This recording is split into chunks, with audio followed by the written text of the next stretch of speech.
Okay. Hi everyone. I hope you're doing well. I apologize for the attire. I just came back from work and I'm trying to do this as fast as I possibly can before my kiddos come home. But I do have this channel message that I've been trying to save for a while, but it just keeps like, okay, 1 second. I cannot. I had friends who went and joined the Israeli military. Do you find your sense of purpose? All my friends are so proud of me and they understand that this is something that I have to do. That's not normal. That's not okay. I thought that was normal. I thought that was okay, and I was convinced that my safety as a Jewish person was entirely reliant on the state of Israel being an exclusively Jewish state. So I grew up in a more conservative Jewish community. I went to a Jewish sleepaway camp where it was really normal. We had Israeli counselors called _Tzlichim, and I was really raised with the notion and with the understanding that the only way for the Jewish people to be safe was if we put ourselves above Palestinians. And I don't think that I really understood I thought that Palestinian was just a word to be scared of. It was not a people, it was not an identity, it was not a state, but it was oh, the Palestinians don't like the Jews, which is completely false. And it took me a long time to kind of unlearn that. And it took me coming to Brown and taking a class called the Holocaust and the Nakba to know what the Nakba was, but also it took me being in this organizing movement here at Brown to really kind of realize that the narratives that I had grown up with, the fact that it's not normal that at my sleepaway camp they had us do something that they called a mock IDF boot camp, where my Israeli counselors would yell Hebrew commands at us as we army crawled across the field, and then we learned camouflage. And so I did a lot more thinking, and I think it took me a while to really come to terms with the fact that I did feel like I had been brainwashed and indoctrinated, which I know they're really big words, but I so wholeheartedly feel like my Judaism is incredibly intertwined in Palestinian liberation, and so I think learning that and discovering that through activism and through organizing have kind of helped me fall even more in love with my Judaism, and seeing the really beautiful ways that people come together and bond over their Judaism to fight for global liberation and to stand in solidarity with Palestinians and say that what's happening right now and what has happened for the past 76 years is completely unacceptable, and that it really is our responsibility to fix something and change it. And so over the last year and a half, I've gotten really involved in the movement and the push for divestment, and in the fight for Palestinian liberation, because I think as a Jewish person, I have a role to say that what is happening to Palestinians and what's happening to Gazans is completely unacceptable, and it cannot happen in the name of Judaism. Right? That's what "not in our name" means, is you cannot use the beautiful religion of Judaism to justify this vast and despicable amount of hatred and discrimination and genocide.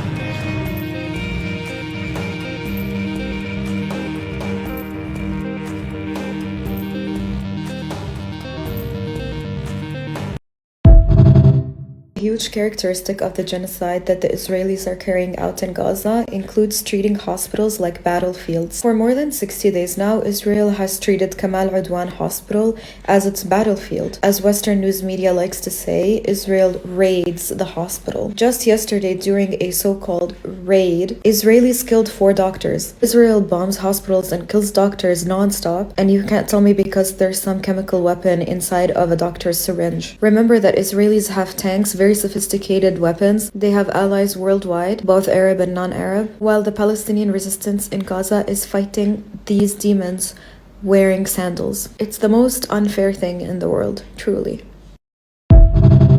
Israel bombed the third oldest church in the world, killing at least 18 Christians, including several children, and leaving many trapped under slabs of concrete. For the first time in history, Christmas was canceled in Bethlehem. Church leaders in Bethlehem decided to abandon festive celebrations as a mark of solidarity with the people in Gaza. Many people in Bethlehem have links to Gaza through family, whether they are Muslim or Christian.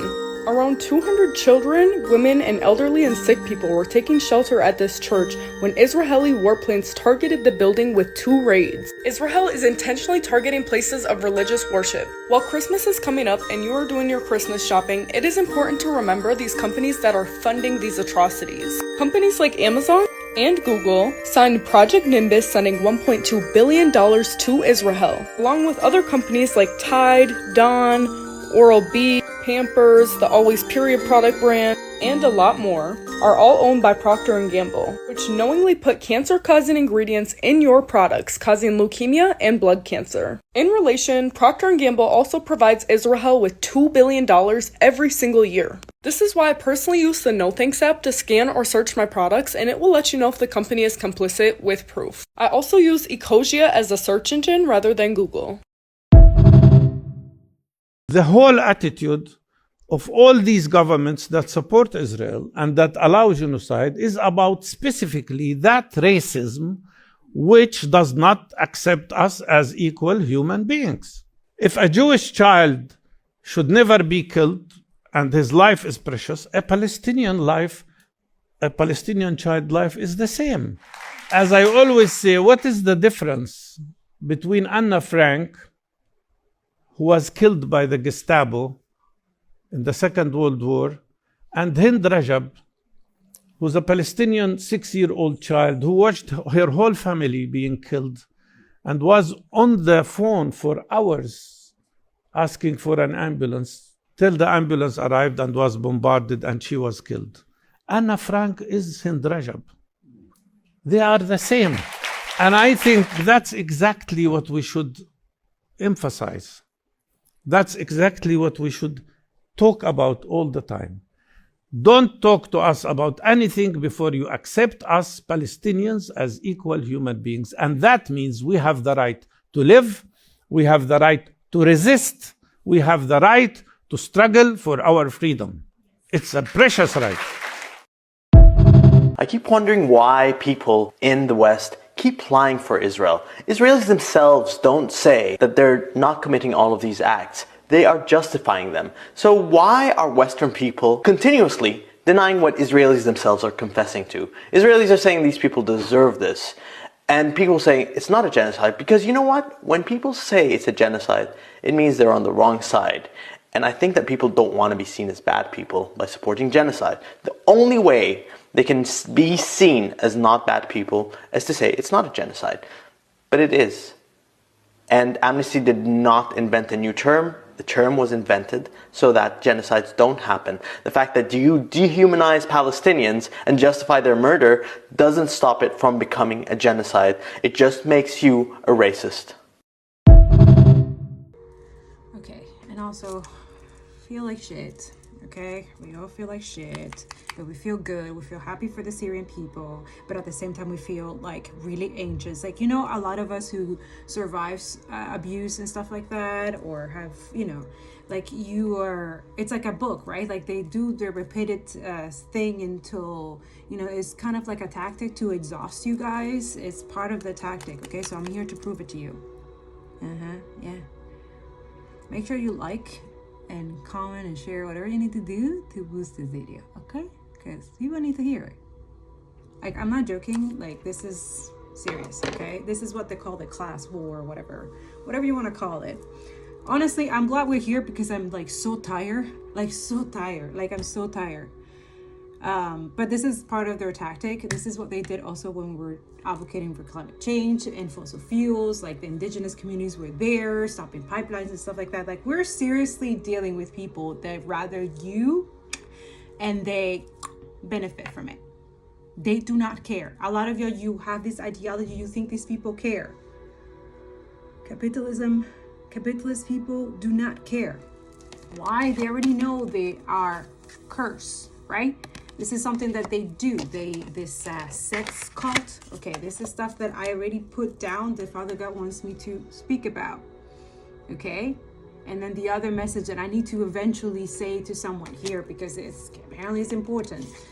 I think it is, because if you're someone who lacks the ability to like trust again, you know, because after you've been betrayed a lot and done a lot of fucked up shit, because your lie irritates a lot of people's demons. Absolutely. Like there's an energy of like wanting you to be abundant, or wanting you not to see your worth, your value, but they see it. Whoever's doing this shit to block this from you diving into the unconscious, right? Going within. This is what the colonization is. Get to it. Get to it. You need that replenishment, that resource that only comes from divine, that only comes from God. You will not get it externally. You can addiction all you want, you can do whatever to try to, a lot of you have gifts and talents, you're supposed to be at it, right? So they know this, they know that and they're like super jealous. There's this jealous, evil eyeing for a lot of you. They hate. Anyways, I rebuke it in the name of Jesus. These people are very hateful in nature. I wouldn't be surprised as someone who is very just racist. So much racism. Like it's really demonic. I wish I could like draw it for you what it looks like. If you know anybody who can, like, is an artist or something, and if I describe them what I've seen, if they can draw it and I can show it to people, please let me know in the comments if you know someone who can do that. Because I know a lot of people like, oh, her imagination is intense. Yeah, okay. Yeah, a lot of people just have access to things in the spiritual realm. We have been taught, trying to master. And just to see and read energy in the background. And most of the time we're very on point. That's what psychic seers are, right? But also we use tools. So I don't need to use this. I can literally just tap in and like after meditation, I meditate all the time for you guys, just to protect the energy in you guys and do my prayers and stuff like that. Especially because we're dealing with people who like, they pretend that they're smart, okay? But they're not. Okay, and the thing is, the truth always comes out. Either it's recorded, or someone's watching them, or someone's watching them. Like there's always God does stuff like that, right? Just to make sure, because he doesn't really need evidence. He could just show you guys in vision dreams, and you're just like, what the fuck? And then if you see this person, you know what they've done in the, you know. And it's crazy for a lot of people, oh, that's hallucination. You can't prove that. You can, you know what I'm saying? And there's always proof. God will always find the truth, the proof that you need, always. It's always, that's the truth teller job, basically, but it's really intense right now. Like, right now, exposing the truth, it's like intensely right now. Like, these people, they don't play fair, right? But also they do really creepy ass like stuff. Like this could be like trying to have like families, like incest, kind of weird ass shit. Like these people are weird. I don't like tapping into their energy. Yeah, a lot of you is like spirit wants you to focus on joy, the radiance, the inspiration that you're getting. Like most of the stuff is inspiration that comes straight from the divine when you go within through the darkness. And yes, it is dark, it is intense. I'm not gonna like sugarcoat it to you guys. That's why like I put music, I meditate, I really tap in, right? And I try to, and it's nothing like, you know, but also seeing those things that happened that people do, thinking that they get away with it. That's why it just like, that's why for me, this is why this energy for me in this channel, we only do justice, truth, and clarity here. And if it triggers you, that's where the energy needs to work. That's what you need to do, that inner work or whatever it needs to, you need to heal or work on. A lot of you do have some type of family curse, sex stuff, you know what that is. I'm not here to judge. But this says that someone is using magic to place generational curses on you and your family. Okay. This could be someone is doing sex spell work on you to win sexual control over you. So this is someone who is like a sadist, or someone who's like really, and a lot of people don't want to, like, oh, that's disgusting, like who will do such a thing. The thing is, there is people doing weird ass shit right now through genocide, and it's in online, it's in Telegram, it's in all the, and that's the thing. It's not to tell people, oh, that's negative. What I'm telling you is like so bad that, you know, you shouldn't watch that. No, we are all being bear witness of people being abused. Like, it's the first time colonization, because a lot of you're like, a Holocaust, genocide, it's literally on live, on stream. And we are exposing it to boost the algorithm, to expose these people who are doing that, to make it stop. We're not doing it to gain some type of status or whatever you guys think that this shit is, because who the hell wants to, how? Like, I'm still waiting, like, people make money through doing this? Like, I'm still, like, there's not, like, me, I'm just keep going. Like, it's just, because the truth is so hard, it's so intense. And people think like, oh, this person is lying, is making this up. Okay, right. Because all these people around the world who share the same information, they're all lying. The evidence, the ICC, the ICJ making warrants for these crazy psychopaths, they're lying. Like, everyone, the empire is falling. That's why a lot of you is like, we need to shift to a system before we fall.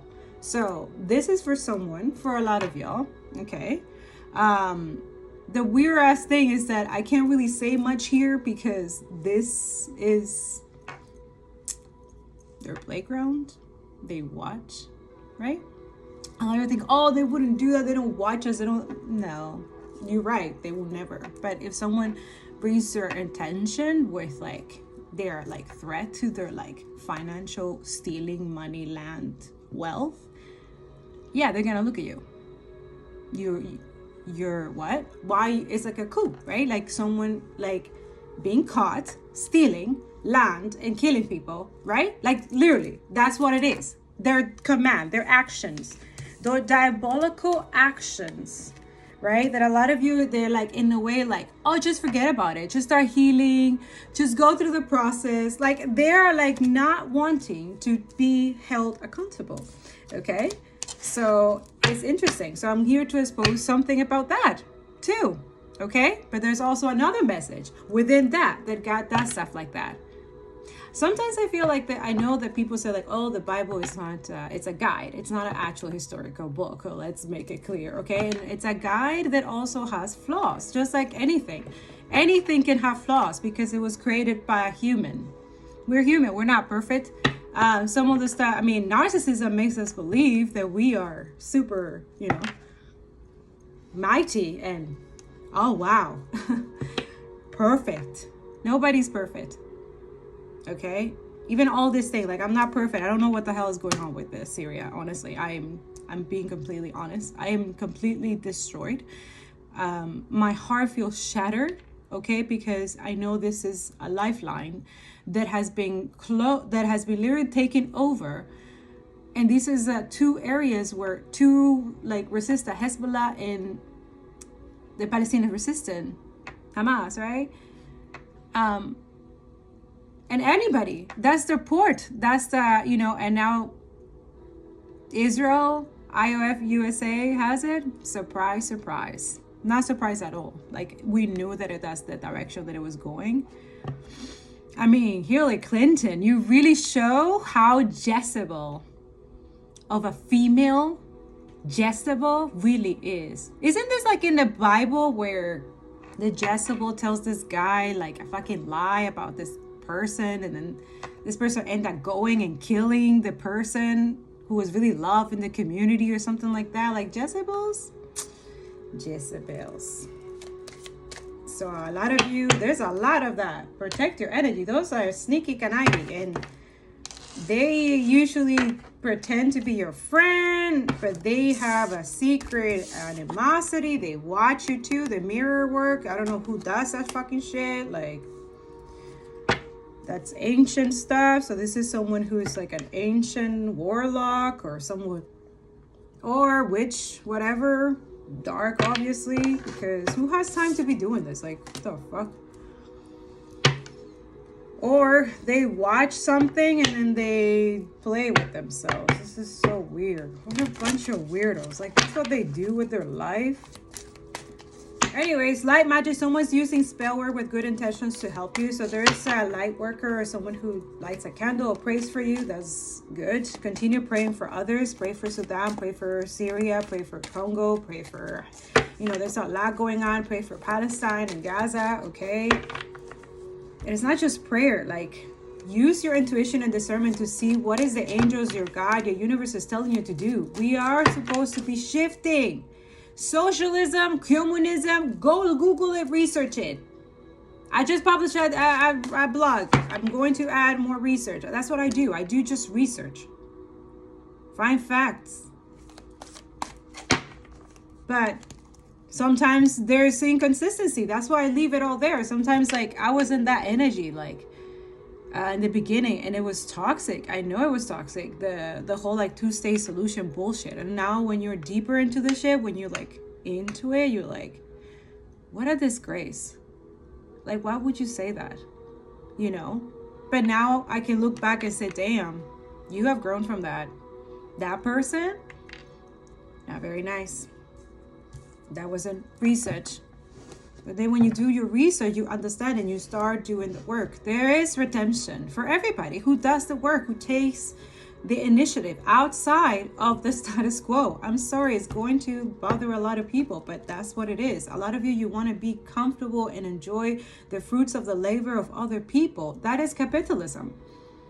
And that's what socialism, communism, a lot of you makes you feel kind of some type of way, because a lot of you have been comfortable and lazy about a lot of things that are happening and still expect others to, like, do the work for you. That's what really happened.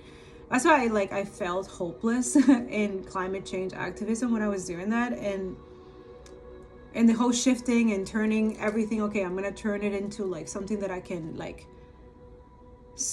write and talk to other people and connect to other communities and connect and unite and talk about things and be able to make change and shift things for the better for everyone equally, not just for some people. And that's why it's like,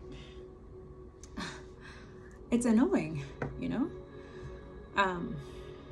but at the same time, it's like, okay, this is part of the process. I choose to be here, right?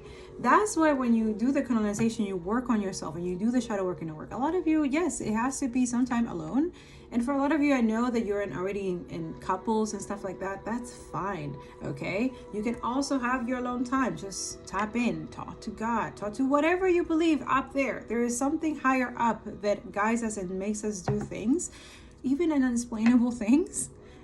Just follow it, just trust it, okay? In the good sense, though. Please use discernment. Not everything that it says online or whatever is for you to do, but when we're telling you to tap into the truth and your discernment, is for you to understand, is that for you? Great. If it's not, you just let it go. You just let it be for someone else, okay? Don't interpret or interpret everything is about you or it's about certain situation. Not everything is the same. Energy can always shift, right? Especially when awareness comes in. And this is something colonizers understand, okay? They know this.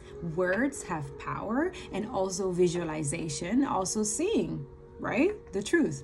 And when it's exposed as the rate that has been exposed for 14 months, it's huge, okay? So they can no longer like take that away, or they try to create illusions, absolutely, mirror magic. Someone envies you to the point of them not wanting to see you succeed, right? So they know that your goal is to expose them, right? Show the mirror back to them. This is what you're doing. You're making money out of killing people, butchering children, right? And it is entertaining for you, but other people suffer in torment. Like that narcissism energy have been escalated to the point that is like beyond repair. So I don't know. That's why I gave it to God, because I was like, yeah, God, that's I don't know if those are your kids still. Like, I don't know, like people who can do stuff like this and then abandon like try to like rush it off. Like that's the energy right now. Like they're trying to rush it off. Like they want you to rush off the trauma, the PTSD, or the problem, depression, or whatever. Yeah, still like a competition energy. Even though for you, you're like a healing energy. You're pouring all this love, all this light, and it's beautiful. You're being clocked as well. You're being covered. So this is why this stuff doesn't really affect you. You might feel some type of way. Again, maybe this message is for the other message too. It could be where there's someone like not attracted to people. Like they're not, I don't know. I don't want to put that message together with this. We'll do another video for that. But anyways, here's some videos. It's no coincidence that Israel begins their ground invasion as soon as Bashar al-Assad's government gets toppled. Their tanks are crossing into Syria from the Golan Heights and are shelling Quneitra as we speak. This comes right after the news of Assad's plane either crashing or being shot down. People really believe the whitewashing of a former Al-Qaeda ISIS member and believing that he was a true Syrian revolutionary that is leading an uprising, an organic uprising against a dictator. The fact that CNN, a Western imperialist mouthpiece, was trying to paint him and the quote-unquote Syrian rebels in a positive light should have given you a clue as to whose side they're on.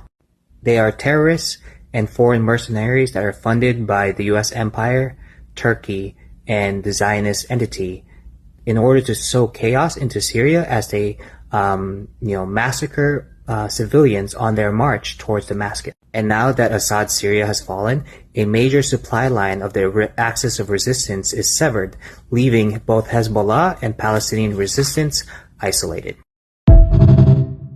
The International Rescue Committee recently stated that Sudan is facing the world's largest humanitarian crisis that has ever been recorded. Ever.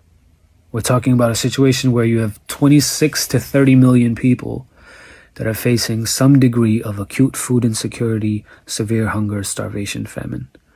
Almost 20 million children are out of school. 6.7 million people are facing the risk of gender-based violence. If I'm not mistaken, I believe over 70% of the health infrastructure is collapsed. 11 million people are displaced. Of those, over 8 million people are internally displaced. And to be frank, the international community, that is us, are not responding adequately given the scale of this crisis. So it goes without saying, like, become activated on Sudan. Find out what there is to do where you are. Get involved and attend your Sudan marches. Don't vacation in the UAE, boycott the UAE, don't buy gold from the UAE. If your favorite football team, soccer team has contracts with the Emirates, that kind of thing, petition them to drop these contracts, and so on. With that said, Towsoul is doing its last jam of the year on December 10th, Tuesday, where they're supporting 2 Sudani initiatives. Now, whether you are from or in London or not in London, we've opened this up to the international community because in my experience, when we open it up internationally, we tend to double what we can make and what we can give them. And it's important to me because it's 2 initiatives, which are in 2 different locations. And so we'll be able to reach folks that we've not been able to reach before, like us. So the first is HRRDS. They are serving folks in the Nuba Mountains in South Kordofan, where there are an estimated 700,000 to 1 million internally displaced people. HRRDS is providing essential support in the form of shelter, food, and menstrual products and hygiene kits. This is in the Nuba Mountains. And then the second initiative you already know about, it's Sabrine IDP Camp in Al-Da'in in East Darfur, where the situation is such that you have folks that are surviving on cucumber and animal food, as per DVSO's field research. And so this is a collaboration between DVSO and Saving Al Janina, where we're trying to provide essential food aid. We've created a specific page for this so that we'll be able to split it 50-50 and send what we can to the Nuba Mountains and then send what we can to Al-Dain, Darfur. Same protocol as always. Give what you can. If you can, share the video, share the link. You already know I'm locked up, so tag 3 friends in the comments, DM 3 friends separately, and then get busy in the comments. So far, there's only 4 donors on that page, and 2 of them are me and my buddy. So get busy. This holiday season, while many of us are cozy and warm, thousands of children in South Gaza are bracing against freezing winds and rain, living in makeshift tents without any proper winter clothing. The Zainab Project is stepping up with a winter clothing campaign to help these children. Their goal is to provide families with a 220 shekel voucher, which is around $60 so that families can go buy winter clothing for their kids, including sweaters, pants, socks, underwear, winter coats, and if needed, shoes. This gives families choice and ensuring that the children gets the clothing that fits their needs. This campaign aims to clothe at least 300 children, prioritizing the most vulnerable, disabled, injured, orphaned, and newborns, whom are living in the coldest areas of Khan Yunis and Deir al-Balah. For just $60, the cost of a holiday gift, you can provide a child with warm winter clothing. I've given $60 to this campaign, and I hope that you all can join me. It'll take this amount of people giving just $60, one outfit for a child, for them to reach their goal and clothe 300 children. I will be tagging the Zainab Project into this video, but you can also find the link to their fundraiser on the Operation Olive Branch spreadsheet under our season's heating. Let's make this holiday season warmer for the children of Gaza, and do not give up for a free Palestine. Thank you. Palestinians had spent the last 8 decades stealing Jewish homes, expelling, oppressing, imprisoning, poisoning, torturing, killing, raping them. If Palestinians had killed an estimated 300,000 Jews in 1 year, targeted their journalists, their thinkers, their healthcare workers, their athletes, their artists, if Palestinians made their children wander barefoot with empty pots, made them gather the flesh of their parents into plastic bags, bury their siblings, their cousins, their friends, made them sneak out from their tents at night to sleep on their parents' graves, made them pray for death,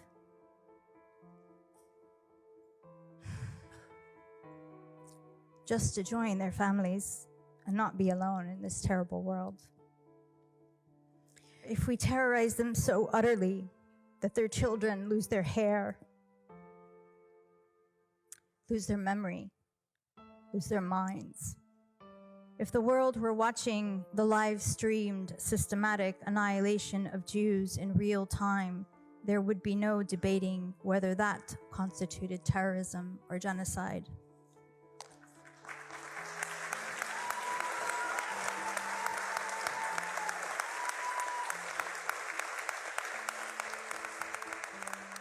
You will never understand the sacredness of the olive trees, which you've been cutting down and burning for decades, just to spite us, just to break our hearts a little more. No one native to that land would dare do such a thing to the olives. The mythos and the folklore of the land will always be alien to you.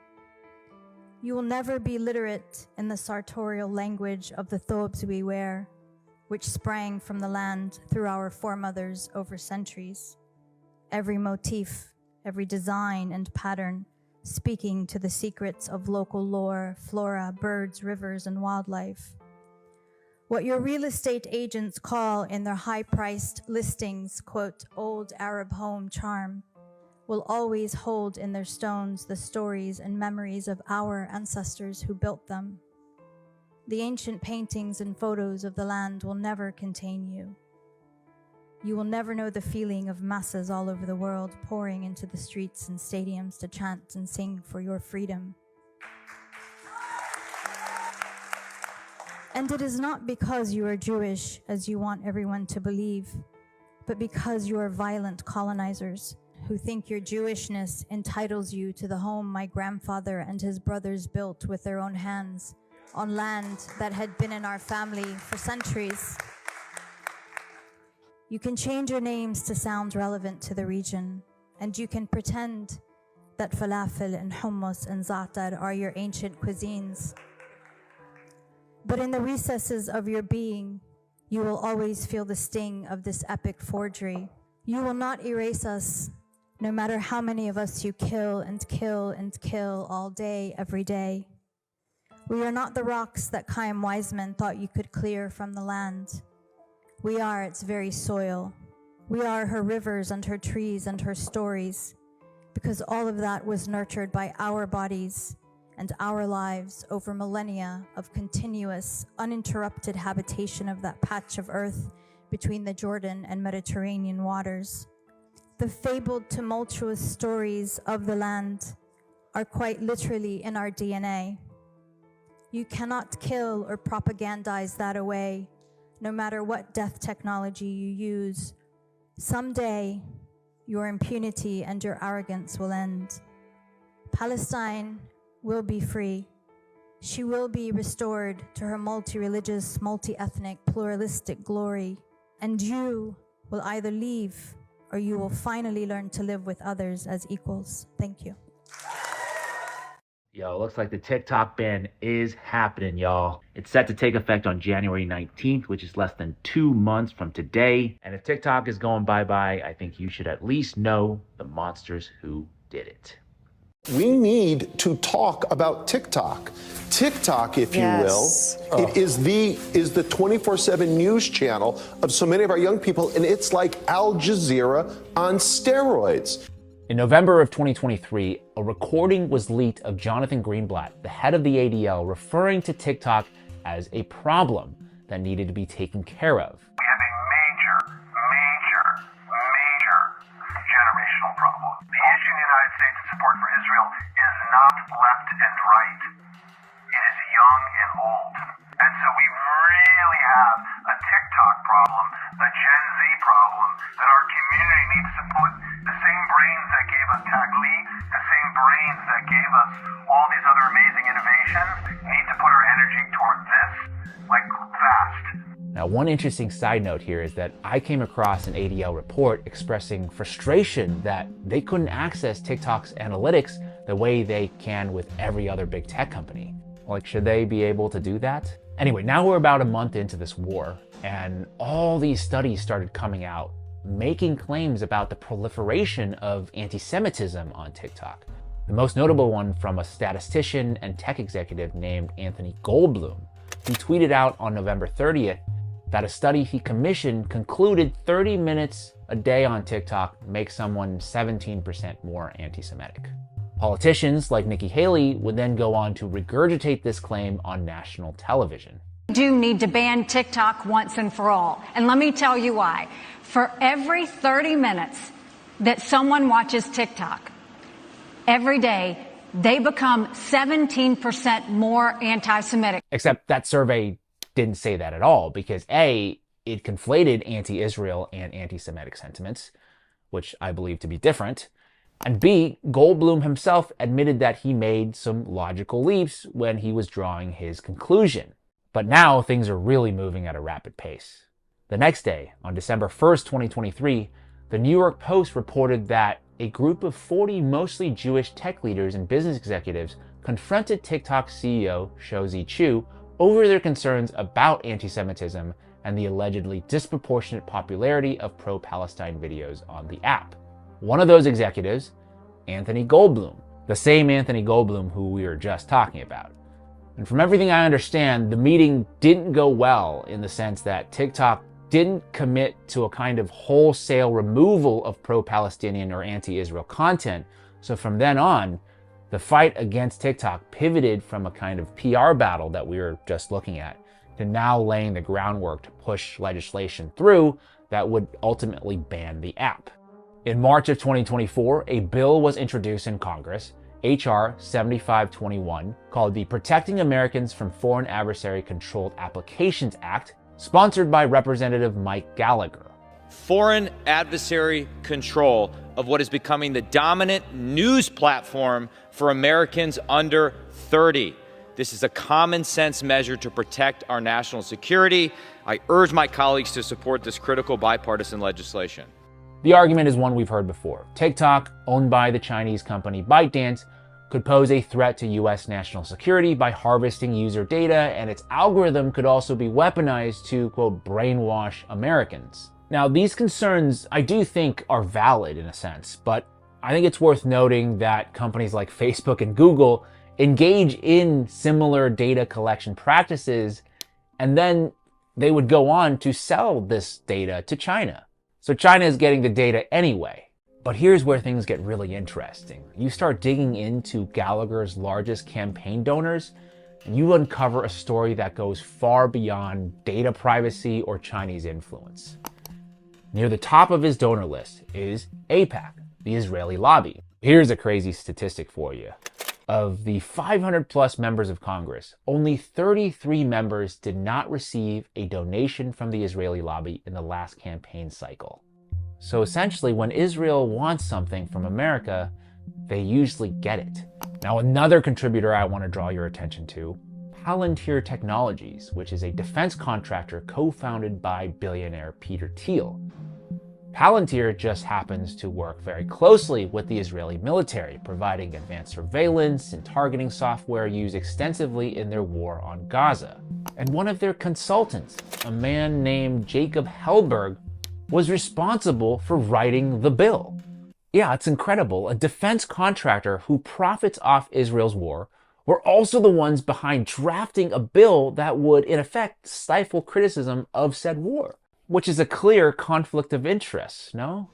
At around the same time, the Jewish Federations of North America penned a letter to Congress urging lawmakers to ban TikTok due to anti-Semitism. Not one mention in their letter about China or data privacy. TikTok runs all sorts of videos that portray the Israelis acting towards the Palestinians in barbaric ways. And when young people see these videos on TikTok, they obviously become remarkably sympathetic to the Palestinians, and they think badly, to put it mildly, of the Israelis. So the lobby would like to shut down TikTok. On March 23, 2024, H.R. 7521 passed with largely bipartisan support. Looking back, I was fully expecting the bill to pass the House very, very quickly and easily, because there are a lot of bills that pass the House and don't make it through the Senate. The Senate is meant to slow things down. But 1 month later, on April 24th, the act passed in the Senate, again, with overwhelming bipartisan support, and was signed into law by Joe Biden on the following day.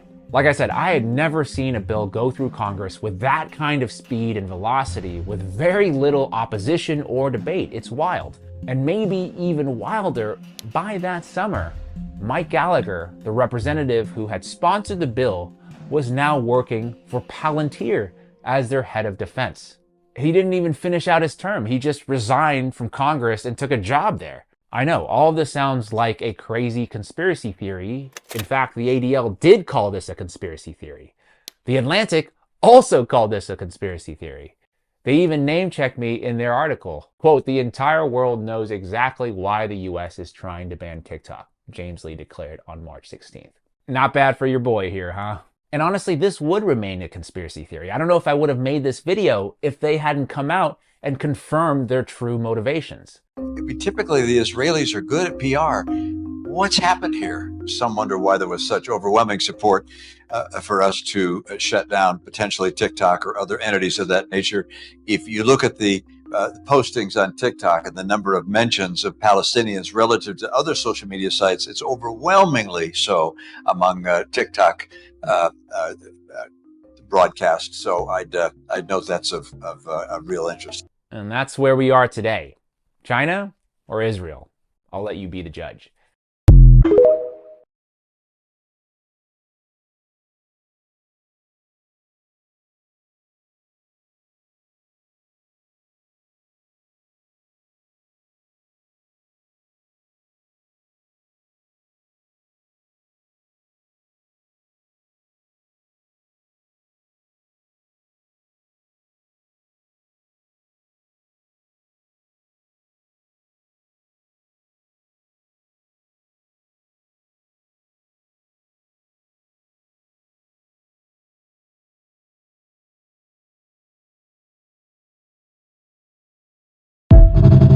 for the war in Syria. And you may actually hear from grown-up reporters who are lying through their teeth or ignorant beyond imagining that, oh, the war in Syria, yes, Russia intervened in Syria. Well, do you know that that Obama tasked the CIA to overthrow the Syrian government, starting 4 years before Russia intervened? What kind of nonsense is that? And how many times did the New York Times report on Operation Timber Sycamore, which was the presidential order to the CIA to overthrow Bashar al-Assad? 3 times in 10 years. This is not democracy. This is a game. And it's a game of narrative. Why did the U.S. invade Iraq in 2003? Well, first of all, it was completely phony pretenses. It wasn't, oh, we were so wrong, they didn't have weapons of mass destruction. They actually did focus groups in the fall of 2002 to find out what would sell that war to the American people. Abe Schultzky, if you want to know the name of the PR genius. They did focus groups on the war. They wanted the war all the time. They had to figure out how to sell the war to the American people, how to scare the shit out of the American people. It was a phony war. Where did that war come from? You know what? It's quite surprising. That war came from Netanyahu, actually. You know that? It's weird. And the way it is that Netanyahu had from 1995 onward the theory that the only way we're going to get rid of Hamas and Hezbollah is by toppling the governments that support them. That's Iraq, Syria, and Iran. And the guy's nothing if not obsessive. And he's still trying to get us to fight Iran this day, this week. He's a deep, dark son of a bitch, sorry to tell you, because he's gotten us into endless wars, and because of the power of all of this in the U.S. politics, he's gotten his way. But that war was totally phony. So what is this democracy versus dictatorship? Come on, these are not even sensible terms. Raw emotion and pointed criticism. I've been waiting for this moment for 4.5 years. Directed at Justin Trudeau during what could be his last appearance at the Assembly of First Nations as Prime Minister. My son is gone. I have to live with that. I have to, every day I wake up knowing that I'm never, ever going to see my son or talk to him. The AFN is demanding a national inquiry into systemic racism in policing after these families lost their children during or after interactions with law enforcement. I am also committed to doing everything in my power as a government to try and fix this. The Liberal government also under pressure to renegotiate a multi-billion-dollar deal to reform First Nations child welfare. What would your message be to First Nation children and youth currently experiencing the child welfare system? We continue to be here with a lot of money on the table to work with you. Also there, opposition leaders trying to draw a contrast between themselves and Trudeau with an election looming. He says a lot of the right things, but it's not delivering on those things. But people here say they're tired of the politics. Indigenous people, we are not a campaign trail. In his first address to the AFN, the Bloc Québécois leader was booed. Get out of here. Je sais pas ce qui s'est passé. Notably absent, Pierre Poilievre. The Conservative leader made his first appearance at the Assembly last summer. The AFN says he was invited back, but it's not clear why Poilievre did not return. Olivia Stepanovich, CBC News, Ottawa. These are the faces of hunger in Gaza, a crisis affecting hundreds of thousands of people in the besieged enclave, like this group of children at a soup kitchen in Khan Yunis, crushed by the crowd, pots clanging, begging for handouts. I can't breathe, says this girl as she's pushed against a metal barrier. Others cry in pain, their bodies squeezed by the sea of human misery all around. Arms lifted in the air. A girl is pulled out, losing a shoe on the way up. A United Nations assessment in October concluded that 1.8 million people in Gaza are experiencing, quote, extremely critical levels of hunger. Our team follows Samah back to her tent. She empties the little rice she managed to secure onto a plate. They tell us this will be all the family has to eat today. Her husband, Issam, displaced from Rafah, says he feels helpless. I can't feed them. I can't get them water, he says. I prefer death to this.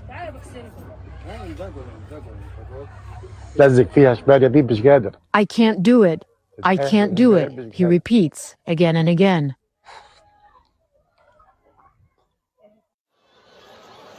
In central Gaza, a compact crowd outside a bakery, hundreds trying to buy bread. Little by little, the horde swells, and the swarm of people sways back and forth and from side to side, body against body. Shortly after these images were filmed, 3 women were crushed to death. 17-year-old Rafah was one of them. Her father, Osama, falls to his knees. It's enough, God. We are tired, God, he screams. For those left behind, the hunt for food will begin anew the next day. The human rights group Amnesty International yesterday released a report accusing Israel of genocide in Gaza, saying it uses starvations, among other methods, as weapons of war. Israel, for its part, denies blocking aid and says that the report is, quote, entirely baseless. Back to you.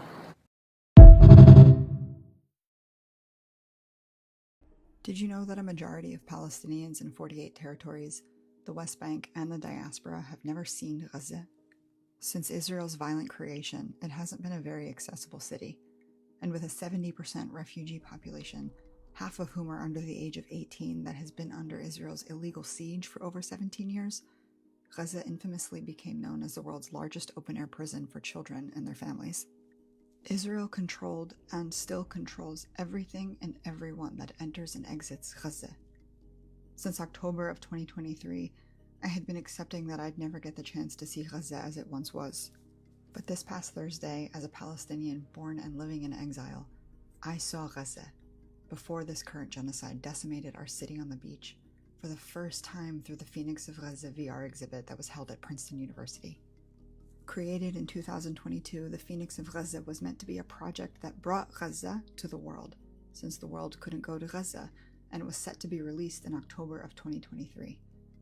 It was created with the help of a group of artists and photographers and videographers, all of whom are now missing. After months of no longer knowing the right steps forward, the Phoenix of Gaza team decided they'd reframe the exhibit to show the world just how much we've lost as Palestinians. They recorded historical sites that stood for thousands of years that no longer exist due to Israel's bombardment. They brought you through downtown Gaza City, once full of life and joy, and then walked you through it again, placing you amongst the rubble that serves as a staunch reminder that what we see on our phones is just 1/16 of a sliver of what the destruction looks like in real life. They brought you to Eid celebrations full of children and a Palestinian wedding full of people and their families that have since been turned into dust. To help the audience understand the gravity of life lost and destroyed, the team included a brief moment of a boy skating through Gaza before October 2023 with an audio overlay of what genocide sounds like, and that moment will haunt me for the rest of my life. It was an experience that filled me with gratitude and also so much sadness, knowing how much we'll have to rebuild and how many of us will still be missing to see it. But it assured me that we will rebuild it. We will rebuild Gaza. The exhibit will be traveling around the country, and it's already been to Yale, Princeton, and later today it will be at the PAC Center in Clifton, New Jersey, and then it's off to Chicago. If you'd like to keep up with where the Phoenix of Gaza is going next, be sure to follow along their Instagram page at GazaXR and continue checking their website for updates. The Phoenix of Gaza team hopes to raise mutual aid funds for various Palestinian groups and artists, and I'd like to encourage you all to contribute to those, whether or not you attend the event.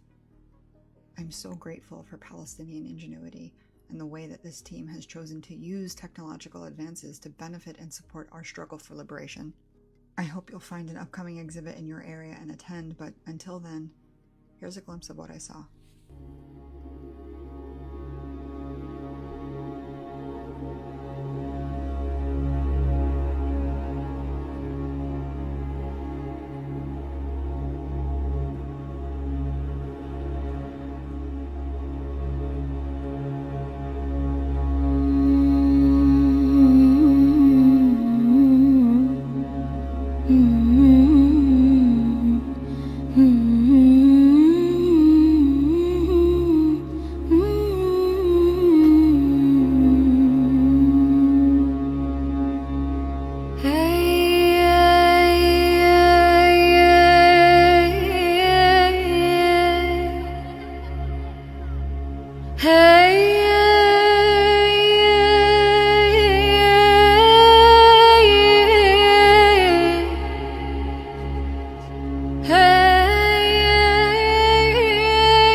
Threshold for genocide has been met. It's very important to start with the definition of what constitutes genocide, because I understand it's a very loaded term. It's defined by the Genocide Convention, which was drafted after the Holocaust. And again, I need to remind everyone that this was not the first genocide in history. This was the first time that a genocide came back to the colonial metropole.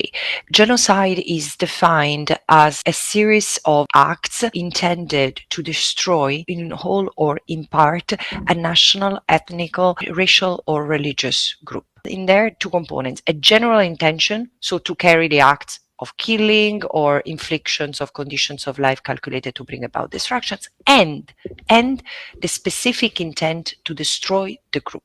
I found that Israel has committing the following acts of genocide: killing members of the group, causing serious bodily or mental harm, and inflicting on the group's condition of life that would lead to the destruction of the group in total or in part. It's a very difficult crime to prove, no doubt. The threshold for genocide has been met. It's very important to start. That's like magic. Do you remember seeing news of this new technology and thinking, wow, sometime in the near future, a drone will be able to deliver a package to my house? Well, now that same technology is being used to terrorize and destroy Gaza. People in Gaza say that they're used to seeing tanks, they're used to seeing bombs, but the one new thing they had never seen used before were drones. And these drones in the beginning were flying around and using facial recognition. And then they were flying around and playing the sounds of screaming women and children. And then they were flying around with guns attached to them, sniping children and women and men in the heads and in their hearts. And now we're seeing the use of these drones to drop bombs. This is the terrifying escalation of the use of technology that is being tested on Palestinians every single day in Gaza. All of us should be terrified, and we all need to speak out against it. As always, free Palestine. I want to talk about genocide and how it starts. I'm here in my gorgeous home of Scotland. It's beautiful and peaceful today, but it wasn't always like this. Remember, only a couple of hundred years ago, Scotland suffered from a brutal genocide at the hands of the English settlers. And let me tell you how it started. It did not start with slaughter and mass killings overnight. It started with displacement. The Highland clearances were a structured policy of encroaching slowly but surely on Scottish lands, displacing people from their homes, dehumanizing them gradually, until they had nothing left. And when the killing started, there was nothing they could do. This is exactly what has been happening for years in Palestine, to the point where now there's nothing that anyone can do because it's been normalized. Open your eyes. The Scottish people are with you. Please open your eyes to genocide. What happened to never again? As a world, we fail. They talk about Greater Israel. Can't you see that's what this is? Colonial expansion. They want to build mansions on the Gaza Strip. Beachfront properties, house with a view of their skewed beliefs of right and wrong and who rightfully belongs. They want more settlements in the West Bank. The occupied territories, they're cutting down their olive trees, killing those not prepared to leave land their family's been on for centuries. Israel is a disease to the Middle East. They've already got companies drilling for gas off the coast of Gaza, but everyone in Israel has a second passport, dual citizenship. They're not indigenous to the land. Why do you think they ban DNA tests? Because they're from the rest of the world, primarily the West. Come on, it's your birthright. Come join the IDF and fight. Well, not fight, but kill kids throwing stones or sit back with remote control and just shoot them with drones. What happened to free press? They're shooting journalists like they're target practice. Like they don't see their press vests. You'd be hard pressed to believe it's not policy. The hypocrisy of the Western media. Do you think we can't see that? Your narrative is biased. Zionist-owned outlets coming out with lies and distraction, but we have eyes, and just a fraction of the videos online shows who's really beheading babies. Burnt alive in tents built in an attempt to survive. They're using AI to target those exposing their crimes, but Western media turns a blind eye when it's Palestinian lives. So instead of murdered press, they're talking about best dressed and guess who got back with their ex. Do you think we give a shit about what celebrity did that or did this? We're talking about dead kids, left unidentifiable. The evidence is undeniable and you're complicit. This is what you got into journalism for, is it? What happened to international law? The right to armed resistance. What we're witnessing is the existence of an apartheid system, and I don't just mean in the land that is Palestine. This shit is worldwide. Haven't you seen over the last 14 months and 76 years different international protections for different selections of people based on race? Let's face it, if they weren't brown, this isn't how it would have went down. As accomplices in the fight for a free Palestine, many of us are here to remind you of lessons from the media war over the past year and to connect them to what is happening in Syria. This is not to downplay the brutality of the Assad regime, the significance of families being reunited, self-determination, or the pursuit of collective liberation, nor is it to generalize entire populations. In my own work, I have researched American indigenous-led activism against pipeline corporations and the use of expropriation to seize indigenous lands. This research examined how settler colonial entities operate in the present, particularly through corporate-sponsored media campaigns that tokenize certain marginalized identities to whitewash environmentally destructive projects like the Dakota Access Pipeline. These corporations weaponize identity politics by claiming, for example, we provide local jobs and promote diversity to delegitimize protesters' concerns while justifying the exploitation of indigenous land. This is political gaslighting in practice. In relation to this tactic of whitewashing during the post-9/11 war on terror, similar narratives were deployed to smear indigenous American activists, labeling them as jihadist terrorists. This escalated notably when Palestinian activists stood in solidarity with Standing Rock Lakota people in 2016. Here, it's a bit more tricky. If we look at Syria and Palestine, when Western media portrays one group as heroic freedom fighters while painting others, such as Hamas, with menacing imagery, this is a textbook psyop. You need to recognize bias. These narratives are not neutral. They are carefully crafted to serve political objectives, either by glorifying a particular agenda or demonizing Washington's adversaries. In the case of Syria, the goal is to manufacture consent for the status quo, which here is the expansion of the Greater Israel Project. We've seen this pattern before many times over. The Iraq War was justified by fabricated claims of weapons of mass destructions, WMDs. The Vietnam War was escalated based on the false Tonkin Gulf incident, which framed the US as acting in self-defense, a narrative that should sound familiar today. These are historical red flags, demonstrating how media narratives are manipulated to justify imperialist interventions. Any Western-backed regime change in Syria aligned with the Greater Israel Project would have devastating implications for the region. On imperialism's chessboard, every move comes with a cost, including the risk of selling out the resistance. You may have also heard the term monolithic used lately, and for good reason. Syrians are not a monolith. Palestinians are not a monolith. For many Palestinians, the Oslo Accords were seen as a betrayal of Palestinian liberation, in the same way supporting opposition groups like the Free Syrian Army, which has demonstrated friendly ties with Israel. في إلك محبة وإلك شكر في قلوب ملايين السوريين من سوريا. أنا بشوف كل الفيديوهات من إدلب وغيرها.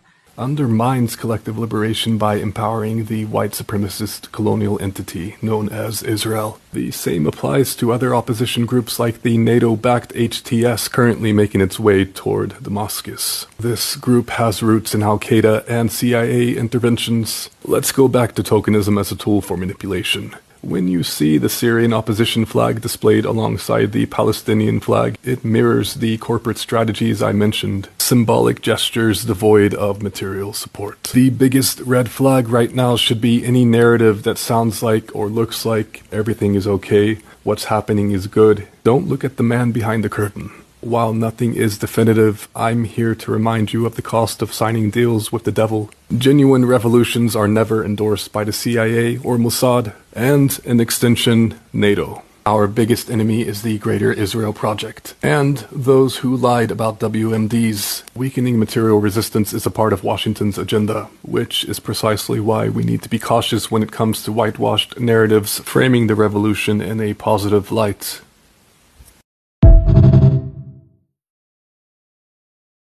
You're being influenced and directed to tune out the news. It is strategic, it is tactical. I completely agree with this video. Go and watch it because it's really interesting, a trend that I noticed on UK media. From the Financial Times to the Daily Mail to the Daily Telegraph to the Guardian, they're all telling you to get off your phones.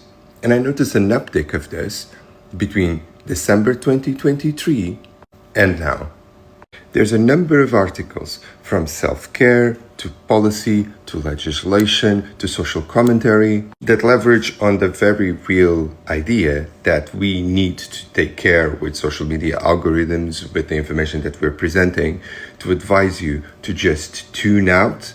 Because whilst there are valid articles that state that under 16s potentially shouldn't be exposed to the media in the way that they are, that mobile phones shouldn't be allowed in classrooms, or potentially be turned off at school, these are usually accompanied by articles in which people express that they feel better about the world ever since they disconnected from the horrors that surround us. It's not the smartphone that they want you to put down, it's the channel and the link that your smartphones unwittingly created between yourself and the sources on the ground that are giving us information from Palestine to Sudan, from local activists in the United States to local activists in Georgia.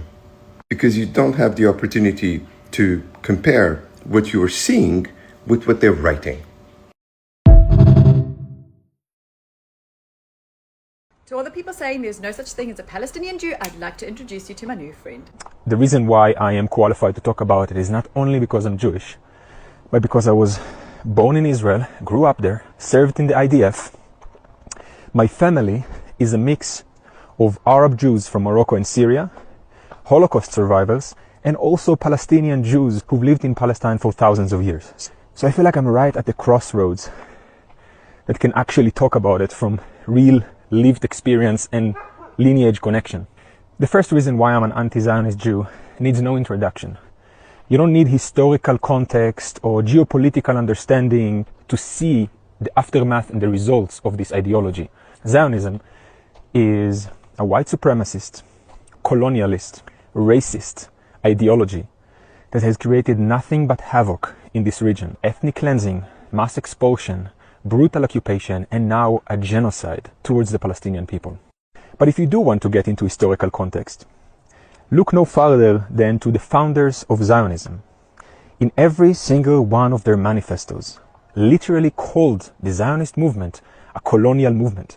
Zionism is an answer to anti-Semitism, but it's an answer that is done in a European colonial way. That was like that from the very get-go. It's a European colonialist solution to a hateful separative ideology, which is anti-Semitism. And do not let people confuse you and tell you that they have their own version of Zionism, because this is exactly like listening to a white supremacist telling you that, yeah, they believe that the white race has supremacy over other races, but they have their own version of it. And lastly, I'm an anti-Zionist Jew because I've been part of the indoctrination machine of that ideology. I was born in Israel, I was raised in the Israeli education system, I was forced to serve in the Israeli occupation forces and saw firsthand the reality, the apartheid reality in the West Bank and all around Israel. And I'm telling you, I'm an anti-Zionist Jew. Free Palestine. With all that being said, I'd like to encourage you to stop being so closed-minded and conservative in your thinking. Assad's regime appears to have fallen. After more than 50 years of the Assad family being in power, it appears the regime has finally crumbled. And Bashar al-Assad seems to have left the country. Reports indicate that Bashar al-Assad fled the country immediately before opposition forces took Damascus. And the Prime Minister of Syria says that he is willing to extend an open hand to the opposition forces. But the news isn't all good. Immediately after the fall of Bashar al-Assad, Israeli forces announced that they were going to be conducting ground operations in Quneitra. This as they decide that they are going to shut down several Druze communities inside of the Golan Heights. No work, no school, no farming. They claim that they're doing this in order to strengthen the border. But so far, it appears that the Israeli communities are allowed to function as normal. And surprising everybody, Donald Trump came out with a statement early this morning saying that he wanted nothing to do with Syria. He said it was an our fight. But with the fall of the Assad regime, there's going to be a power vacuum. And many people are worried about what the West is going to do with it. When NATO overthrew Gaddafi, they decided that they were going to divvy up Libya's oil fields and then start distributing them to Western companies. And unfortunately, the case may be the same here. This is definitely one to keep your eye on as it unfolds. Y'all, something happened yesterday that has shaken the publishing world to its core, and I just need y'all to sit with me and appreciate it. Our book, Genocide Bad, became the #1 best-selling title on Amazon in the category of History of Judaism and History of the Middle East. This is a fiercely anti-Zionist book written by an anti-Zionist Jewish author. It was commissioned by the only Palestinian-owned publisher in the US, Interlink Books, which is a tiny, independent, family-run press. And yesterday, our little indie pub book beat out every single Zionist book ever written in history, at least in terms of sales. We even outsold every single edition of the King James Bible, including the highest selling edition right now, which is this gift edition that has a faux pink leather cover. All those Christian Zionists that were buying grandma a new pink Bible for the holidays, we outsold them. Also, someone please tell Amazon that the Bible should not be shelved under History of Israel and Palestine. The Bible is not a history book. Most of the other books on the Jewish history bestseller list are just incredibly Zionist titles like this one, For Such a Time as This on Being Jewish Today, which is a new release about how hard it is to be a Zionist Jew ever since October 7th. It's this embarrassing, victim-obsessed book, Why the Jews, the Reason for Anti-Semitism, People Love Dead Jews, One Day in October, which weaponizes the grief of, people killed on October 7th in order to justify genocide. Another one about how hard it is to be a Jew and a Zionist, a book called The Genius of Israel, History of the Jews of very Zionist text. But Genocide Bad outsold them all yesterday, and I need y'all to appreciate how this was such an accomplishment, how Zionism influences the publishing industry with enormous amounts of money and power. So in a minute, we're going to get into Inside Baseball. I'm going to reveal some secrets of how Zionists manipulate the publishing industry and bestseller lists to really dominate the publishing landscape, and especially the Jewish books publishing landscape with Zionist titles. But I'm going to get in that video essay in a minute, but first I want to tell you how you can get your hands on a copy of Genocide Bad. Obviously, for this metric, I'm looking at Amazon because Amazon is the only retailer that publishes multiple times a day updates on best-selling books, including pre-orders. So right now, they're kind of the only site where we can see how is this book doing in sales compared to other things. Bestseller lists like the New York Times and USA Today bestseller list, they will only publish once the book is released, which is going to be March 11th. So all the pre-orders between now and March 11th will factor into whether or not the book hits those New York Times and USA Today bestseller lists. But Amazon, we can see sort of in real time, how is it doing? But I would love for you to not order from Amazon if you have other options, because boo Jeffrey Bezos. There's always going to be people who can only order from Amazon. I am working right now to compile a list of bookstores around the world where you can pre-order it and they can ship it to you in your region. If you go to simkern.com/bookstores, you're going to start to see that list populated. Now, it's going to take these bookstores a couple of days, some of them, to get that process set up for you. So keep checking back if you don't see your country represented there. If you're in the US, ordering from any local bookstore is a great way to get this book. Ordering from major retailers like Barnes & Noble is great. Bookshop.org, for some reason, only updates its catalog on Mondays. So if you're a bookshop.org buyer, the book will be up there on Monday. But listen, y'all can also, I want to make Interlink Books a lot of money. They had the idea for this book, and they're a lovely business, and I just want to fund Palestinian publishing. They get a much larger cut if you order directly from them. So if you're in the US, you'll find the first link in my bio will take you to Interlink Books website. And from them, you can order a deluxe special edition hardcover. They're the only people who can get you this. And everyone who pre-orders a deluxe special edition hardcover is the only way to get a hardcover. It's going to have sprayed edges, a bookmark, a beautiful, unique case wrap. And every single one of those pre-orders will be hand signed by me. You can also get the paperback through them, but you can also get the paperback through like all these other retailers. Again, you'll find those links in my bio. Also, if you're a bookstore that wants to be listed as a bookstore where people can pre-order this and you can ship it in their region, there's a link on my link tree for a form you can fill out to get added to that list.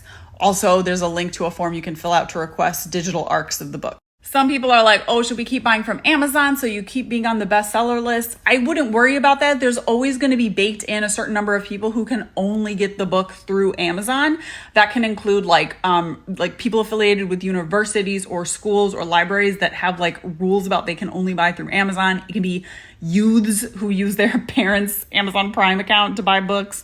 You know, it can be people who, like, because of the region they live, there's nowhere else that they can get the books access from. So I don't worry about Amazon sales. If you can get it somewhere else, that'd be lovely. Now for the video essay. There are Zionist groups like PJ Library, this site, okay? Which looks at what Jewish books are coming out. And if it's a Zionist approved book, they will buy 25,000 copies of it and give it away for free to anyone who signs up to spread the message of Zionism. Sometimes these are like kids' picture books that just like talk about Jewish culture and traditions, but sometimes they're, you know, very explicitly pro-Israel. In this interview with the Charleston Jewish Federation, a representative of PJ Library explains that, you know, how they are a dominant force in Jewish children's publishing. A typical successful children's book has a print run of 5,000 to 10,000 copies. By successful, they mean landing on the New York Times bestseller list. PJ Library, in contrast, usually orders about 25,000 books at a time, giving it the power to effectively shape the market. And again, they're just buying these books, putting them in a warehouse, and then like giving them away for free to anyone who signs up. If you want a bunch of Zionist kids' children's books, you can go sign up.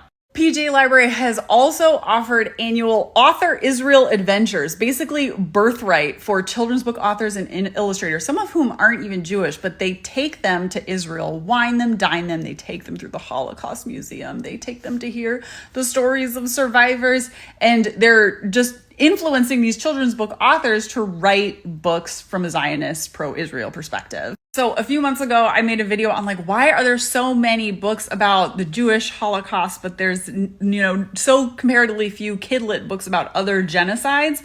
Well, this is probably why. AIPAC and other conservative Republican political action committees also do this for adult titles. If you've ever wondered why like some random conservative senator's memoir that was clearly ghostwritten called like Bootstraps and Business becomes a New York Times bestseller, and you're like, who are all the Republicans reading this guy's book? They don't exist. Those copies are being bought up by political action committees that, you know, will place big, giant orders, spending sometimes almost $100,000 to ensure that, you know, whatever Republican candidate it is gets that spot on the New York Times bestseller list and gets to call themselves a New York Times bestselling author forever. Now, the New York Times has gotten wise to this, and so now they place a dagger next to the names of anyone who hits the bestseller list through giant bulk pre-orders. But these PACs have just gotten more savvy about that, and so they just shadowly, you know, they just buy it sneakily now. They'll place orders at a bunch of different retail sites in smaller chunks, and they're doing the same thing. They're just getting away with it. With all this money on the table, if you write a Zionist book, you are guaranteed a spot on the best-selling lists, and you are guaranteed acceptance into a Jewish Zionist publishing apparatus that will market your book, that will ensure you are a success. Like me as a Jewish author, if I had just gone down that route and written some sad, woe is me, Holocaust historical fiction, we need Israel to keep us safe, like I'd be a guaranteed bestseller. And so many of us in publishing who have been vocally anti-Zionist have seen the doors of opportunity slammed in our faces this year. From Adania Shibli getting, her award ceremony revoked, from Viet Thanh Nguyen getting uninvited from events, and in a million other shadowy ways. Like, I was on sub this year with my nonfiction book, and not a single major top 5 imprint would touch it. I got some rejections that were so rote. It was just, and me being a bestseller author, it was just very clear from my sub experience, those traditional publishing doors were closed to me. And it's like, knowing I have this platform, look at the sales Genocide Bad has put up. Obviously, if anyone looked into my following, you could tell I'm someone who's going to sell books, but they actually and so I was like, are they putting Zionism over profit? But I don't think so. I think it's still profit, because they know as long as these editors and imprints stay on Zionist's good side, that's a cash cow that they can keep milking for the rest of their careers. But I hope all those chicken shit Zionist publishing professionals can eat shit this week, because we're out selling the Bible, baby, to the moon! There's a lot of people commenting on what's going on in Syria right now. And I got a message specifically for people from the UK and from the USA who are not Syrian. A lot of them bashing Assad, using this as a opportunity to condemn Assad and demonize him and explain how horrible he is. I get it. You're expressing that you think Assad is evil, and it's a legitimate point of view, okay? There's a lot of people who share that view, a lot of Syrians who share that view. No problem with expressing the view that Assad is evil. This is what pisses me off, is that every single time that a Western state has conducted military aggression in the Middle East or anywhere in the world, there is a whole platoon of liberal media spokespeople, article writers, so-called experts who are brought in to basically conduct propaganda in order to justify the military aggression. And this isn't new. This is as old as colonialism. Okay, when the British were colonizing Africa, they had a whole range of missionaries to sanitize the military aggression.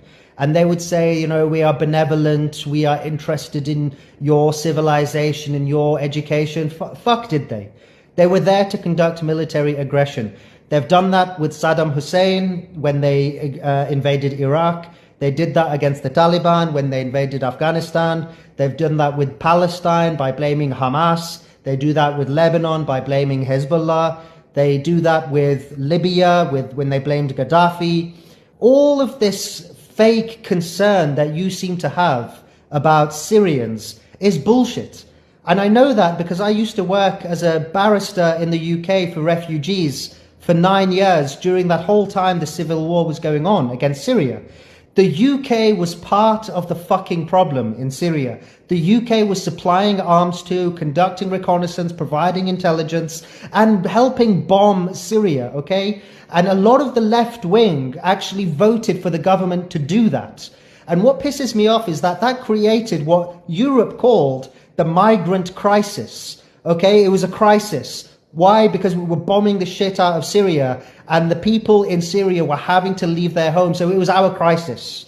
All right. And you know how fucking badly we treated them? We treated them like absolute shit all across Europe. Okay. There are some exceptions. There are people, great people, who did what they could to try to help the Syrian people. But on the whole, everything that we saw in the media was demonizing. We used to hear them be called locusts or cockroaches. We used to make them travel across the Mediterranean in dinghies. Okay, we used to lock them up in detention centers. There were unaccompanied children, tens of thousands of them, that were left stranded, and we still don't even know where some of them are. Those that made it to the UK have, on the whole, been treated pretty shit. They have made successes of what they've been given. But on the whole, the UK treated Syrians like shit.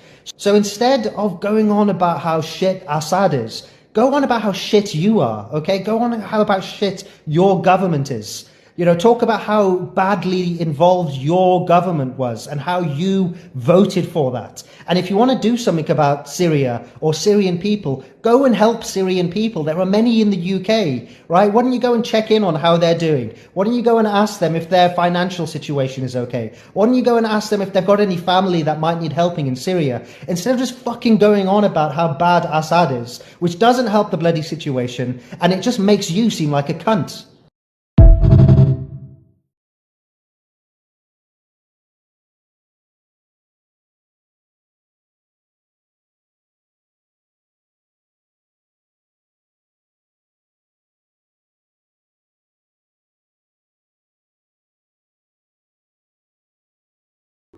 So yeah, that's the other energy. They're very threatened. You guys exposing the truth, okay? Also, the light will be illuminated on your situation. What is done in the dark will come to the light with this light magic.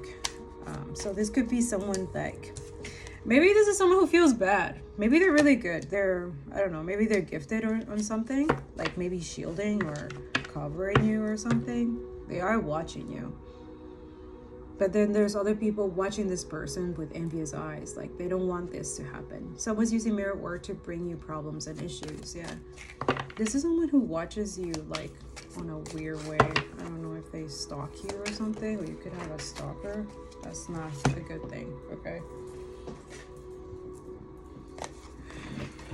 Yeah, there's good news, though. Oh, so it says, scholarly, dependable, patient, successful. Good news about financial matters. Wanted to do something more challenging, a new era of study. So a lot of you, yeah, you're like shifting your perspective. Yeah, that's the energy too. That's good. Yeah, there's good news. Just be patient. A lot of, yeah. Things are looking up, the end of the difficult situation, taking a trip. 8 of Wands. And the 4 of Earth. Being too frivolous or too cautious with money, good business decision given to those less fortunate. That's something that you're doing now. That's good.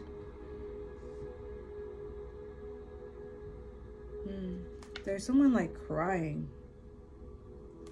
Or, I don't know, maybe you were crying. I am like... Anyways, guys. It's like, that's how they thrive on like creating problems and trauma for people. 8 of, are they 8 today? I'm not filming. It's the 8. Archangel Raquel says relationship healing and calm harmony. It's a little yummy. Yeah, just be careful. But I also see this angel is like watching over you. Over this situation. Wow, you have archangels coming down for you.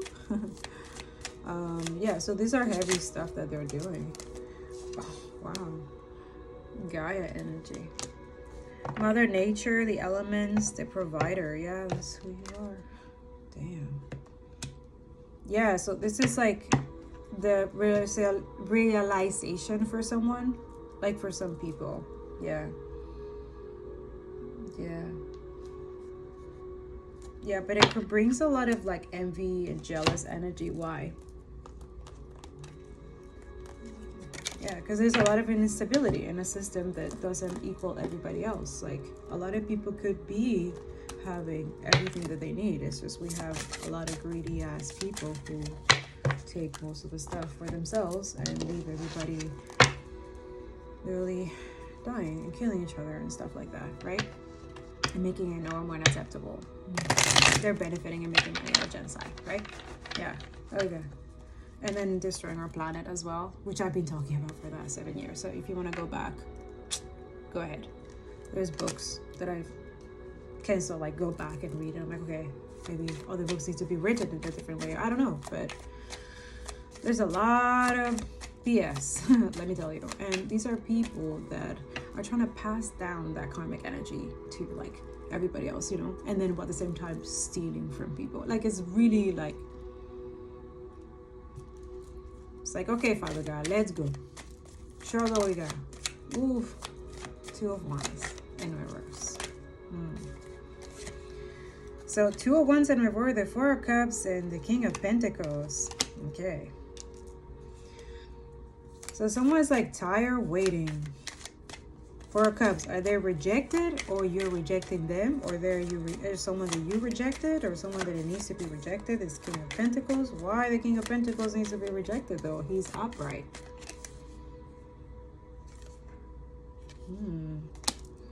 The 5 of Pentacles came up twice. It's here too. Abandonment, letting something go, leaving someone behind, not wanting to leave someone behind. Oh, this is getting heavy. Yep, this person, Earth signs, Taurus, Virgo, Capricorn. There's good news though.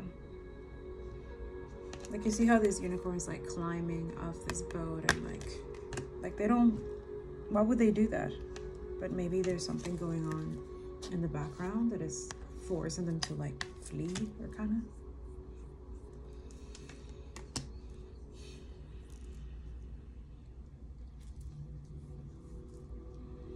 I feel like there's a shift, but it has to come from like people. Like, there needs to be sanctions or laws that creates for billionaires of people who have intense amount of wealth that it's taken from other people. Yeah.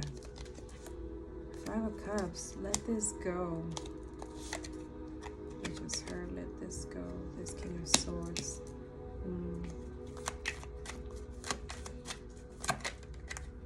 Or for people to let this go, like the idea of bringing change and like putting all that family curse and section, whatever they're doing, back to themselves. And I feel really sick to my stomach right now, just watching this image. Like, what the fuck, right? I don't know. It's a weird, like someone's very 9 of Pentacles. Yeah, like they were quick to, no, they're trying to slow down this pentacle, this poverty, or they're trying to like not happen to them, like trying to like, because it's going back to them, like, so they're trying to like go against karma, against God, because these people think they're God. But the King of Swords is here. This is a discerning, very, yeah, they are with logic, but they also like, they're very intuitive. They can know when someone's like bullshitting. There's a lot of bullshit, right? Yeah, this Queen of Pentacles. Wow. Queen of Pentacles, the 7 of Pentacles. A lot of you divine energy, divine feminines. You have to be more grounded.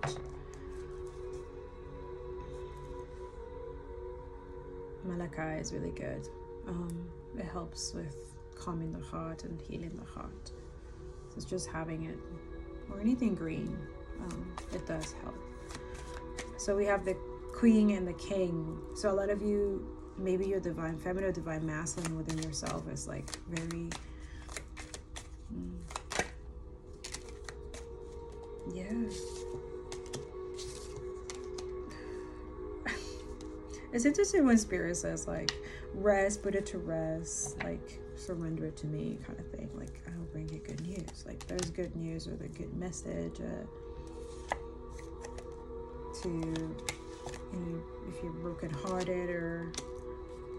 But I feel like that's also like, be careful with that love bombing, right? Like, that's what they're good at. Like, love bombing, the scrum, like breadcrumb you a little bit, so you feel like, oh, you know, be happy, but then they come back and like do more fucked up shit.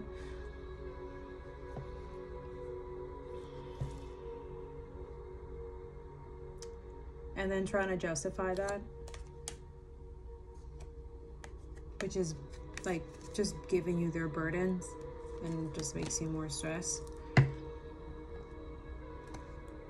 Yeah, too much work, accept help from others, life is out of balance, stress-related health concerns. So a lot of you, go make that appointment that you need to make. But also I feel like they're trying to bring all that to you, like, okay, no, that's that, all that, you know, and like keep you stuck. But yeah,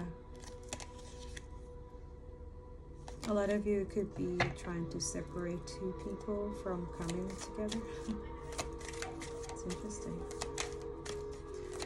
So this Queen of Pentacles was her or hair, him, her, dear.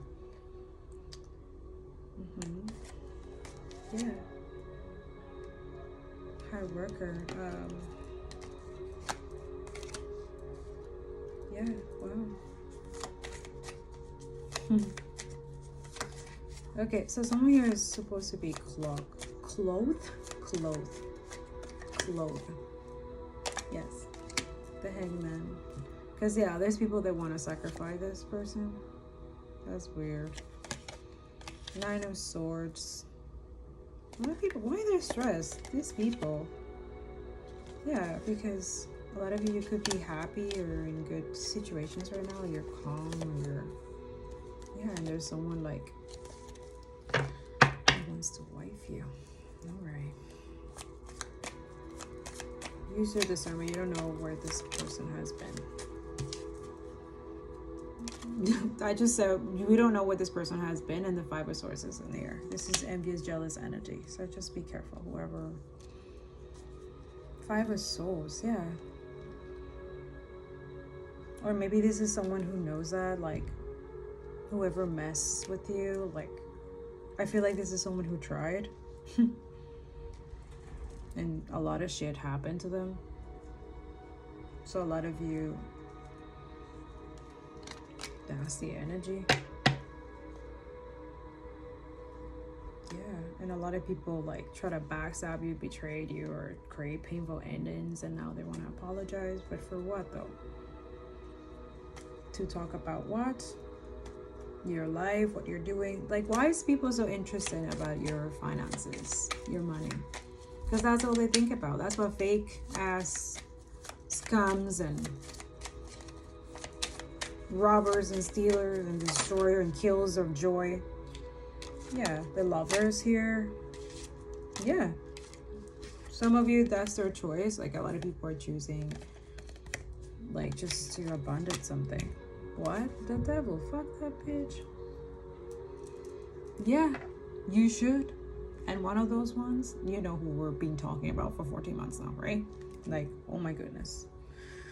Free Palestine and fuck Zionists. Fuck them. For real. Yeah. Like, this is crazy. Crazy disgusting. Like, they create illusions and then they believe their own lies. Yeah, their own betrayal, their own. And then they communicate like, oh, you know, we definitely will never do it again, and we'll walk away from that. Or not even, they don't give a fuck. They're not taking accountability. Like, who the fuck wants to make business with people like that? That's my question for a lot of corporations and CEO and millionaires. I don't know if you consider yourself millionaires. Why would you make business, right? We're talking investment in business, right? Why would you do that? And why would you create business with people who want to destroy the planet that you're living in right now? That they don't give you solutions to change systems, to create better products and things that better the planet and stuff like that. Not actually greenwash and fake it like they've been doing. And we've been calling them out, and they shun us out, and all kinds of shit that we have to go through in the background, right? Because we are exposing and telling you guys all the truth, right? So a lot of people, could be something that you're doing outside of the norm that someone decided like, oh, they're just gonna choose something else. They choose to abandon you, right? Yeah, but look who's behind you. Oh, I love that. Exactly. So you master something. So this is just confirmation. This heartbreak that you went through, you're getting a new beginning. You're getting good things, okay? That's beautiful. Make sure that you continue advocating and you're doing everything you can to expose these people in power that we need change. We need to build, organize. We need to build unity. We need to build. What did ancestors want to tell us? We need to like see the world, you guys. It's like it's time. You guys need to be like together, you know, doing shit together. Telling you, that was the whole Christ consciousness. And Christ consciousness is just a consciousness, one of them. There are multiple. That's why you're multidimensional. That's why they don't want you to believe that on yourself. That's why Lamback is back. It's back. It's what it is. Yeah. So the soul will have no rainbows if the eyes have no tears.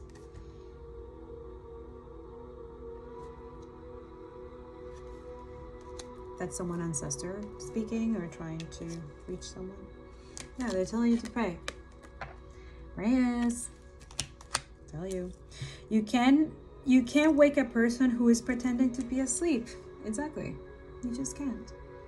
You just let them be. Just fantasy it and keep going. Okay. A lot of you pray for your stuff, your children, your money, because there's people like even your.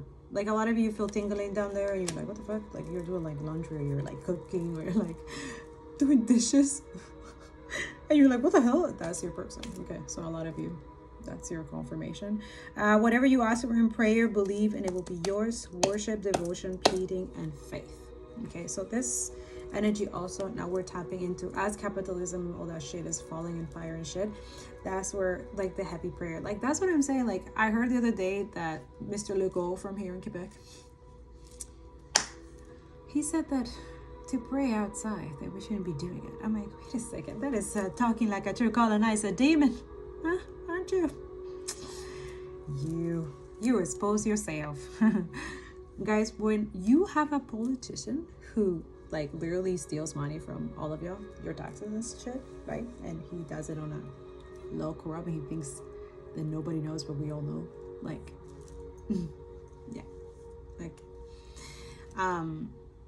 tells you to stop praying. That's when you have to do it. Like, oh, wait a minute, what? Also, start asking questions like, why would they say that? Why would they try to disconnect you from God? Why would they make you want to be like lack of empathy and lack of integrity and honesty and like be a complete asshole, right? Why would they want you to be that? Just like them. Don't you find that that's another thing I've noticed, like all the Western cities they colonized, they all have a similar architecture, and it's just interesting. I was like, oh wow, they really want to just look all alike and not think it'd be different, and it's all the same aesthetic of whiteness. There's nothing wrong with that. It's just when it's too much, it's too much, right? So someone's in defensive or someone wants to defend you. Okay, defensive behavior creates barriers and negative outcomes. Guarded conflict, protective blame. So yeah, there's this energy of